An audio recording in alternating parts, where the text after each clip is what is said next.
Bonjour à tous, ici Thomas Amoudi et je vais vous parler de vos photographies et encore une fois on va parler de vos photographies. C'est la deuxième vidéo où je fais ça, donc je rappelle le principe pour ceux qui n'ont pas vu la première. J'ai lancé un appel par mail pour qu'on m'envoie des projets photographiques sur lesquels vous bossez. Si jamais vous ne l'avez pas eu ce mail ou si jamais vous voulez peut-être participer plus tard, dans la description, il y a un lien pour s'abonner à la newsletter et m'envoyer ce que vous faites à l'occasion. Si jamais vous voyez repasser un mail, faites-le et peut-être que dans quelques semaines, ce sera de votre travail que je parlerai sur cette chaîne. Donc, comme j'ai dit la dernière fois, le but c'est pas de faire un best-of des meilleurs projets, le but c'est juste de sélectionner ceux pour lesquels j'ai des choses intéressantes à dire. Et j'y passe, je sais pas, une dizaine de minutes à chaque fois sur chaque projet. Ça mériterait beaucoup plus, mais malheureusement, je fais avec le temps que j'ai. Voilà, on va donc démarrer sans plus attendre la sélection de photographie du jour et je vous dis à tout de suite derrière l'écran. Le premier projet dont on va parler, c'est celui de Anthony T. Je l'appelle comme ça, c'est parce que c'est comme ça qu'il a signé son mail. Dans son message, Anthony me disait qu'il avait travaillé sur un projet qui s'appelle Digital. Le nom était encore en réflexion, donc c'est pas forcément ce qu'il voulait retenir. Donc il me disait qu'il était assez intéressé par les nouvelles technologies, qu'il avait voulu s'intéresser à l'un des objets qui nous suit maintenant partout, les smartphones, et à voir un peu comment les gens interagissaient avec lui. Et comment ça changeait notre société, nos interactions entre nous, envers les animaux, et notre façon d'apprécier l'art. Mais sans pour autant dénoncer l'objet, parce qu'il trouvait que ça avait quand même révolutionné beaucoup de choses. Alors, ça c'est pour vous donner le contexte, savoir un peu d'où ce truc sort, et comme quoi c'est bien de réfléchir avant d'aller photographier, c'est pour ça que j'en parle, quelque chose que j'encourage. Et Anthony, il avait plusieurs interrogations sur son projet, notamment est-ce que ça va pas tourner un petit peu en rond, parce qu'il y a une image qu'il a prise que je vais vous montrer très bien au Louvre, qui était assez forte, et après depuis il a un peu l'impression de tourner en rond, et il a un peu du mal à varier ses photos. Et il se demandait aussi s'il fallait montrer aussi les bons côtés du smartphone et pas que les mauvais. Et voilà, il est à l'étape où il accumule de la matière avant de la traiter. Je voulais avoir mon avis là-dessus et c'est ce qu'on va voir ensemble. Donc ça c'est la première photo dont tu m'as parlé dans ton message, celle qui a un peu lancé le projet et moi je la trouve vachement bien. Elle est vachement bien pour plein de raisons. Déjà elle est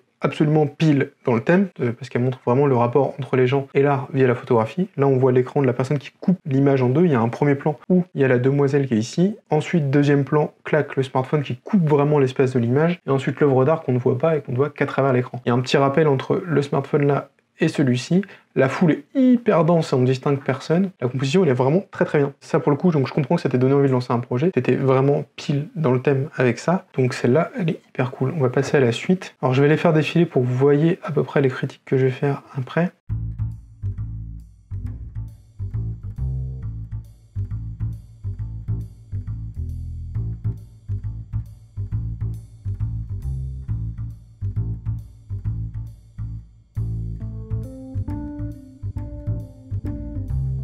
Voilà, on va repartir au début. Et en fait, pour résumer, je comprends que tu aies peur de tourner en rond parce que le smartphone et les gens avec un smartphone en soi, c'est un sujet qui est très large. C'est-à-dire, quand tu vas dans la rue, il y a toujours des gens avec un smartphone quelque part, tout le temps, partout. Du coup, c'est un peu restrictif. Je trouve que tes images marchent mieux quand il y a une pointe d'humour ou quand il y a un intérêt graphique. Tu vois, donc quand tu exploites la photographie pour ce qu'elle est et ce qu'elle sait faire, c'est-à-dire sa capacité à figer les instants et à coller des choses, à juxtaposer des choses qui ne le sont pas dans la vraie vie, parce que forcément on a tout en 2D alors que le monde est en 3D. Tu vois par exemple, là c'est pas ma préférée du projet, mais là il y a quelque chose, peut-être que tu aurais dû cadrer un peu différemment. Tu vois, moi j'aurais enlevé le gars là, parce que clairement il a pas de smartphone et il apporte pas grand chose à l'histoire, et j'aurais plus mis le mec là avec l'ensemble du tableau sans le couper en fait. J'aurais un peu élargi. Pourquoi? Parce que du coup dans la scène tu vois des gens qui n'ont pas de smartphone et qui interagissent ensemble, et à côté t'as un mec qui est refermé dans son monde, qui lui n'interagit avec personne et qui aurait été enfermé dans son truc. Là ça aurait été un bon exemple d'usage de la photographie qui permet de servir ton sujet.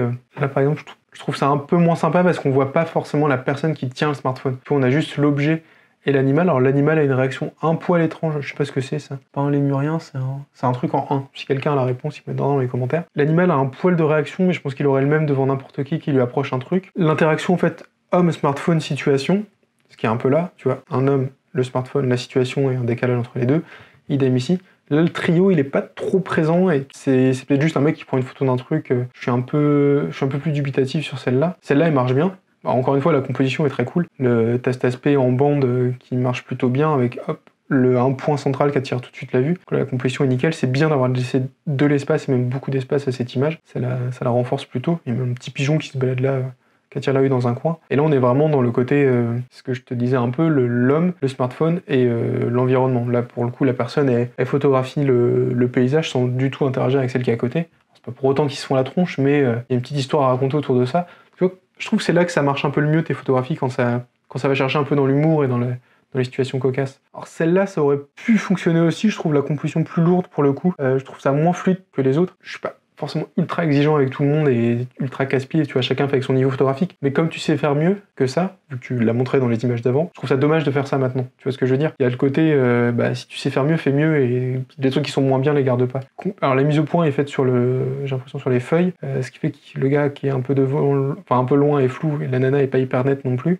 Cette zone-là est un peu compliquée à lire parce que t'as une personne qui en cache une autre, et t'en as une de dos, alors au centre de l'image, donc là vraiment tu regardes au début, t'as une personne de dos et tu vois pas qu'elle utilise son smartphone. Le timing est un petit peu moins bien dans le sens où là l'interaction est terminée. Là on ne sait pas, là c'est en cours. C'est pas ultra lisible, tu vois. Là tu sais me faire des trucs hyper carrés qui marchent vachement bien. Je suis moins chaud, la vérité je suis moins chaud pour celle-là. Celle-là fonctionne, après je pense pas qu'au niveau de la composition elle soit ouf. Ce sera pas la plus forte mais ça marche. Là ça me fait penser un peu à ça, tu vois.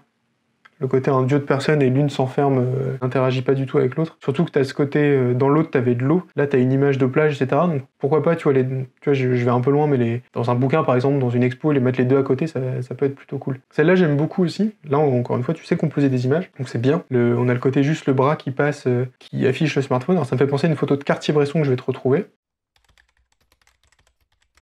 Alors ça me fait penser à cette image de Cartier-Bresson, tu vois, où c'était pris dans une prison en 75 aux USA, et t'avais juste un bras qui dépassait, je me souviens parce qu'en cours d'art plastique, j'avais bossé dessus au lycée. Bref. Et on retrouve un peu ça, clac, le bras qui sort un peu de la prison et qui passe le smartphone dedans. Donc là, encore une fois, il y a des belles bandes, c'est bien, l'espace est bien géré, et les sujets sont chacun au bon endroit. T'as même des choses un peu bizarres, là où t'as un bras, un visage qui passe, un bout de bouquin, on sait pas quoi. Ça, c'est plutôt pas mal. Là, comme le mec tout à l'heure qui avait les curieux, je suis pas forcément fan. Celle-là, elle aurait pu être pas mal si tu l'avais pris une demi-seconde plus tard ou un peu en décalé. En fait, j'aurais trouvé ça cool que cette nana-là se retrouve ici, et ça aurait fait un petit jeu visuel entre les cheveux orange qui est renvoyé là, et le violet qui a aucun rapport avec la meuf, mais graphiquement, ça aurait été sympa en fait. T'aurais les deux smartphones, il y aurait un côté un peu répétition qui aurait été bien. Là, elle est prise un peu tôt. Mais tu vois, on a encore une fois dans ce que je t'ai dit tout à l'heure, une interaction entre personne, smartphone, le fond, et avec une forme sympa. Et j'ai fait le tour ou pas? Et oui, j'ai fait le tour.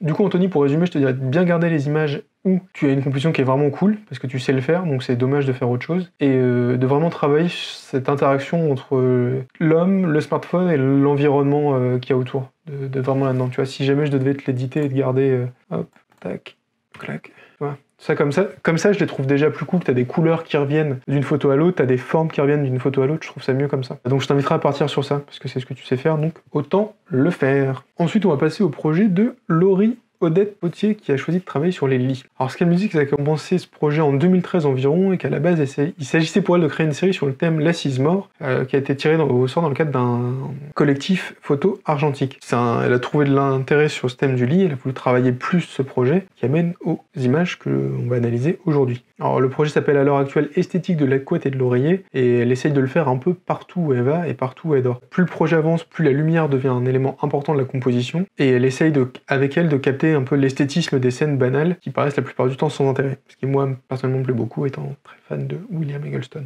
Comme tout le monde le sait parce que je passe ma vie à le répéter. Alors ce qu'elle me dit c'est qu'au départ elle essaie de faire quelque chose d'hyper cohérent autour de cette thématique de l'angle prise de vue etc. mais qu'il n'y a rien à faire au gré du temps, forcément, la série se déplace et ça change et ça évolue pas forcément de façon hyper carrée. Donc elle se demande si ça sert le projet, est-ce qu'il y a des limites à la cohérence d'un projet photo et est-ce qu'elle devrait se cadrer un peu plus pour ce projet. Je vais pas toutes vous les défier parce qu'il y en a beaucoup. Juste pour information, on va commencer par le petit point référence. Il y a un photographe de Rouen qui s'appelait Pierre Rolling qui a travaillé sur un projet similaire. Ça me fait penser qu'il s'appelle Corpus de lit. Donc c'est un peu plus vieux, je pense qu'il a fait des tirages argentiques, c'était des années 90, quelque chose de très graphique autour du lit aussi. Donc je t'invite Laurie à aller y jeter un petit coup d'œil à ce qu'il fait, peut-être que ça pourra te donner des idées ou des pistes. Ça s'appelle Pierre Rolling. Alors pour ce qui est des images, là il y en a beaucoup. Le fait de changer de méthode au cours du temps, moi je suis pas toujours fan, c'est-à-dire j'ai tendance à dire que un projet photo faut être très carré au début, vraiment avoir des contraintes très fortes, quitte à s'en éloigner un petit peu après, mais pas forcément partir dans tous les sens dès le début. Donc ça fait ce projet en argentique, ce qui est hyper cool. Tu me disais que t'avais pas de preset et que tu faisais ça avec des pellicules différentes, tout ça, ça pose pas du tout de problème quand on le voit. J'ai pas du tout tiqué autour de ça. Je sens dans tes images que la lumière est un élément important, c'est quelque chose qu'il faudrait qu'il se voit. C'est une bonne chose que ce soit une part importante de ton travail. Alors, personnellement, j'ai une préférence pour les images qui sont très graphiques et où la lumière est assez présente, un peu comme celle-ci. Je pense qu'une bonne façon d'avancer ce projet, ce serait de te forcer systématiquement tous les jours à faire des photos de ton lit, un peu de la même façon, et de profiter des changements de lumière ou des changements d'ambiance en fonction d'où tu dors et de l'heure à laquelle tu te lèves. si c'est possible pour toi bien sûr. Donc l'idée serait d'accumuler un peu plus de matière pour pouvoir faire ta sélection et l'affiner en fonction de ce qui marche le mieux, quitte à laisser au pied de ton lit un appareil sur son trépied, et comme ça tu n'as qu'à déclencher le matin en te levant. Dans l'absolu, c'est intéressant de se pencher sur un sujet comme ça qui est banal, qui est a priori des plus communs, parce qu'on dort tous dans un lit, on se réveille tous dedans tous les matins sans faire trop attention à ça. Et je trouve ça intéressant d'y chercher une certaine forme d'esthétisme sans pour autant retoucher ce qui a été dedans et ni le mettre en scène. Donc là, tu m'as envoyé beaucoup d'images, donc on sent que tu cherches encore ce que tu veux faire et que ça part un peu dans tous les sens.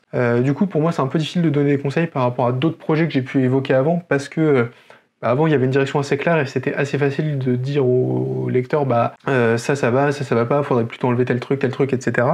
Parce que ils avaient déjà une direction claire, soit au niveau du sens, soit graphiquement d'où ils voulaient aller. Là, c'est un poil plus complexe, donc on va faire un truc qui est assez cool, j'aime bien faire, c'est qu'on va faire une édition en live. Je vais enlever quelques images, on va le faire ensemble en direct. Hop, c'est parti. Tu vois, là par exemple, j'aurais tendance à enlever celle-ci déjà, parce que tu as un gros aplat blanc au milieu assez grossier, qui est beaucoup plus subtil comme ça. Celle-là, pareil, elle fait doublon. Moi, je préfère le fait qu'il y ait la porte parce que ça évoque le fait qu'on se lève et compagnie par rapport purement à la couette. Sur celle-ci, non, là, t'es un peu plus loin que par rapport aux autres. Je préfère celle-ci qui est plus centrée. Tu vois, celle-là, elle est un peu loin. L'image, elle est un peu fermée par cette barrière devant, alors que là, t'es plus sur le sujet qui est la couette et le lit. Ça respire un peu, donc je serais d'avis, clac, hop, de supprimer celle-ci. T'en as qui sont plutôt frontales. Là, la lumière est pas hyper intéressante, donc on va pas la garder. Je préfère la version du dessus parce que du coup t'as plein de formes et t'as un peu de lumière plutôt que sur... Hop, ça pareil, celle-là ça parle plus, t'as des bandes, t'as plusieurs couleurs. Là c'est un peu plus le bordel. Clac, clac, clac, comme ça. Je garde celle du milieu parce qu'elle me paraît un peu plus mystérieuse. Là on voit que c'est un miroir, là on sait pas trop d'où ça vient. Je préfère la lumière sur celle du milieu. Hop. Et là la composition un peu plus cool parce qu'on a la lumière en face plutôt que sur le côté, je trouve ça un peu plus sympa. Et hop. Et les deux là ils sont assez proches parce qu'on a le même lit qui revient. Hop. On va les garder, celle-là, elle a des tons un peu plus pastel, ça passe mieux. Je t'inviterai à partir sur quelque chose comme ça, dans le sens où j'ai gardé les images où la lumière est assez présente et travaille bien les formes, t'as une palette de couleurs plutôt variée, t'as moins de répétitions forcément parce que tu m'as envoyé des triplons sans pour autant que ce soit trop lourd. Je t'invite à faire le même travail de ton côté, en imprimant les images. Et tu les imprimes, tu les découpes, et t'essaies de faire ce tri, de voir ce qui marche ensemble, etc. ou pas. Et sinon, tu peux essayer de repartir de cette séquence et de travailler ce qu'il y a là-dedans. Et encore une fois, je t'invite à laisser un appareil près de ton lit et à accumuler un peu plus de matière pour avoir plus de facilité à faire ce travail. Là, comme ça, je trouve ça un peu mieux et plutôt varié et cohérent sur la façon dont c'est présenté. Pour répondre à ta question, donc oui, je pense que le fait d'aller un peu trop dans tous les sens, ça dessert le projet pour le moment. Tu pourras peut-être le faire plus tard, mais pour l'instant, je t'inviterai à te cadrer. Je t'inviterai du coup aussi à travailler vraiment la cohérence de ce que tu fais et à vraiment viser l'homogénéité qui t'a dégagé plein de trucs. C'est pas grave. On fait aussi des photos pour les jeter, on montre pas tout ce qu'on fait, faut pas être triste. Et voilà, continue de bosser ça, et si t'as d'autres photos plus tard, voilà, n'hésite pas à m'envoyer un mail, je regarderai où t'en es. Et donc le dernier projet dont on va parler aujourd'hui, c'est celui de Héloïse Barrault. Donc c'est un projet qu'elle a commencé il y a 1 an et demi sur le quartier Martin Luther King à Paris, dans le 17e. Et c'est un quartier qu'elle a vu prendre de terre et prendre vie petit à petit au fur et à mesure que les bureaux, les habitations et les écoles se sont construites. Donc elle a décidé d'en faire un projet. Ce qu'elle me dit, c'est qu'il reste encore quelques travaux, bien souvent en rez-de-chaussée, qui demeurent encore vides, le temps que les commerces s'y installent. Donc elle a travaillé sur les reflets pour montrer le côté inachevé des travaux et la modernité des bâtiments, en y intégrant de l'humain, pour montrer que le quartier prend vie petit à petit. Elle précise dans son message que il n'y a pas de double expo et que ce sont que des reflets sur lesquels elle a travaillé. Donc elle m'a demandé à la fin de son mail si je trouvais cette série cohérente, si elle n'était pas trop répétitive, et ce qu'il fallait pas alterner avec des photos normales, entre guillemets, sans reflet. Alors, on va commencer par les spoilers. Oui, je trouve ça très cohérent. Non, ça n'est pas répétitif, et il n'y a pas de photos normales. Je sais pas ce que ça veut dire une photo normale sans reflet. Si t'as choisi de bosser comme ça, bosse comme ça jusqu'au bout. Hein. T'es pas obligé de faire autrement pour rentrer dans une quelconque norme que personne n'a définie. En fait, si je vous montre ce projet, je vais pas avoir grand chose comme conseil à donner dessus parce que je le trouve très bien et très abouti. C'est plus pour vous montrer en fait ce qu'il faut faire, entre guillemets. Alors ce qu'il faut faire, je vous conseille pas d'aller photographier le quartier Martin Luther King comme Héloïse, mais plus dans la démarche. C'est-à-dire voilà, Héloïse elle avait un sujet qui était hyper précis. Elle a voulu photographier le quartier Martin Luther King, donc c'était pas 50, 60, 70 km² ou tout un département, donc c'est un quartier précis. Pendant une période précise, sa construction, avec un angle d'approche très précis qui était de montrer comment il s'est construit et comment petit à petit il prenait vie, etc. Et avec un parti pris graphique très fort qui était de montrer les reflets. Voilà, c'est juste pour vous donner un exemple de comment, quand on réfléchit en amont à ce qu'on veut faire, ça paye à la fin et ça sort des choses qui marchent. Donc je vais vous faire un petit tour des images. Donc là je le dis sur celle-là, mais c'est valable pour toutes. Le fait d'avoir bossé sur des reflets, c'est hyper intéressant parce que du coup on sait jamais quel est le premier plan, quel est le deuxième, etc. et on sait jamais vraiment où on est dans l'image. Je trouve ça hyper bien, et ça se prête vachement bien à de l'architecture. C'est un très bon choix d'avoir fait ça, parce que dans l'architecture, il y a des formes géométriques partout, et ça se prête bien à ce genre de truc. Vous voyez, là par exemple, on voit des grilles, on ne sait pas si elles sont dedans, dehors, on voit une personne avec une poussette. Alors la personne avec la poussette, là au milieu, je pense qu'elle est dehors, mais sinon elle est dedans. Vous voyez, elle pourrait être dedans et descendre l'échafaudage. Donc on est un peu entre deux temps, et ça correspond bien au sujet en fait, d'avoir fait ça. On est un peu dedans, dehors, on ne sait pas trop ce qui se passe, mais en même temps c'est des bâtiments qui sont en construction, qui sont aussi ni terminés, ni complètement au début. Ça marche plutôt bien d'avoir fait ça. Il y a des changements de format, mais ça pose pas du tout problème. Alors c'est cohérent aussi sur la forme. Hein. Je sais pas si c'est de l'argentique, je pense pas, mais ça me fout le doute, donc c'est bien. L'argentique, tu répondras en commentaire, Héloïse. Pareil, c'est vachement bien parce que avec cette histoire de reflet, on sait pas vraiment où il est fichu le gamin, s'il est derrière une vitre, devant le bâtiment, derrière la photographe. J'ai pas trop d'idées. C'est encore pareil, on dirait une multi-exposition, c'est hyper cool d'avoir fait ça à la prise de vue. Et je crois qu'on te voit là, Héloïse. Coucou. Hop. Donc c'est pas répétitif, c'est des recettes, mais c'est des recettes qui marchent, je trouve. Parce qu'encore une fois, ça marche parce que ça sert le sujet, et ça sert l'intention de départ qui était de montrer ce quartier qui prend vie petit à petit en utilisant cette technique-là de multi-expo. Ça, pareil aussi, c'est vachement bien, parce qu'on a les reflets, ça doit être une vitre, et du coup on a les reflets de l'autre côté du bâtiment qui se mélangent un peu avec ces bâtiments-là, donc il y a plein de formes dans tous les sens. Ça pareil, dans le toit, on sait pas trop... Oh, c'est cool. C'est très très cool. Bon, du coup, je vais pas avoir des masses de conseils à te donner. Je pense que... Donc, pour répéter ce que je dis tout à l'heure et le résumer, oui, c'est cohérent. Non, c'est pas répétitif. Non, il faut pas faire de photos normales pour te forcer, pour je ne sais pas quoi. Je pense que l'étape suivante, ce qui serait bien, je l'ai déjà dit pour d'autres projets, mais là, ce serait cool, c'est de faire des vrais tirages de ce projet. Et je te parle de tirage d'art. Parce que les images sur l'écran c'est cool, mais c'est quand même censé être mis sur des murs et montré aux gens et montré dans la vraie vie. Hein. La photo c'est aussi un objet, surtout un objet. Donc ce serait bien que ces photos-là elles restent pas que sur un disque dur. Et aussi, en fait en faisant ça, ces images-là, t'as fait les 2 tiers du taf. C'est-à-dire que t'as encore la mise en forme de ton travail qui est pas faite. Donc ça peut être via un bouquin. Après, il y a que 12 photos, donc ça me paraît un peu court même extrêmement court pour un bouquin. Ça peut être un zine, pourquoi pas, mais ça me paraît plus lointain. Mais il y a un taf que tu peux faire maintenant qui est la mise en forme de ces photographies, donc notamment via les tirages. Là, ton travail va prendre aussi une autre dimension, c'est-à-dire selon le papier que tu choisis, le format d'impression, la taille de l'impression, la technique d'impression. Donc tous ces noirs, ces gris, etc., ces reflets, ils vont pas rendre pareil en fait. Et il y a encore une grosse partie créative devant toi pour le pousser un petit peu plus loin. Et après, tu as aussi l'encadrement, donc si tu fais des gros tirages, des petits, si tu mets des passe-partout, t'en mets pas, enfin... En plus, tu as 12 images, donc je pense qu'il y a moyen de produire, le truc jusqu'au bout, quoi. C'est un exercice qui est intéressant, et je pense que c'est légitime pour ce genre de taf. Donc voilà. Héloïse, ne t'arrête pas là, et mène ce travail jusqu'au bout. Si tu veux m'envoyer un tirage, je peux te donner mon adresse. Ça, si tu deviens célèbre, j'aurais pas perdu mon temps à travailler cette vidéo jusqu'à 23h pour rien. C'est une blague. Merci à tous d'avoir regardé cette vidéo jusqu'au bout. J'espère que le contenu vous aura été utile. Si c'est le cas, et pour encourager ce genre de vidéo, je vous invite à me le dire dans les commentaires si ça vous a plu, si ça vous aide, si aussi vous avez des questions. Vous pouvez aussi laisser un petit pouce bleu et partager ce genre de vidéo autour de vous, parce que c'est ce qui m'encourage à le faire aussi, quand je vois que ça plaît, que c'est utile aux gens. Alors si vous avez aussi des conseils à donner pour les gens qui ont fait ces projets qui sont dans les vidéos, n'hésitez pas à le faire, c'est hyper cool. Par contre, essayez au maximum de différencier vos goûts de conseils objectifs sur ce qui aurait été utile pour le projet. Le but d'un projet, c'est pas de plaire à tous, c'est pas l'idée, si ça vous plaît pas, c'est pas très grave. Le but d'un projet, c'est de rendre au mieux le propos de base. Le photographe a une idée, il essaie de la développer, et si jamais il n'y arrive pas, il faut lui donner des conseils et l'aider, c'est le but de ces vidéos.